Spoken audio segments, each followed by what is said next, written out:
Paskatīsimies, kā eksāmenis nonāk līdz šai rupjai kļūdai. Tātad šeit griežoties krustojumā, parasti ir laicīgi jau dota komanda pa kreisi un pēc tam regulējumā krustojumā pa labi. Tas nozīmē, ka jāieņem pēc manevra uzreiz labā josla, lai var izpildīt šo nākamo komandu.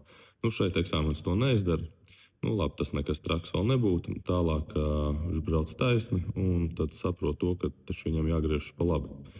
Tad viņš ieslēdz virzienrādītāju, kas arī ir normāli, un viņš gaidīs, līdz viņu kāds ielaidīs iekšā šajā joslā. Parasti pirmā mašīna ielaiž, ja ne pirmā, otrā, to patiešām Latvijā nav problēmas, viņu ielaidīs. Bet šeit viņš kļūdu pieļauj tādu, ka sāk braukt un pats spraukties iekšā, un kā redzam, Bolt mašīna nemaz netaisas viņam dot ceļu, un viņš strauji sabremzējās.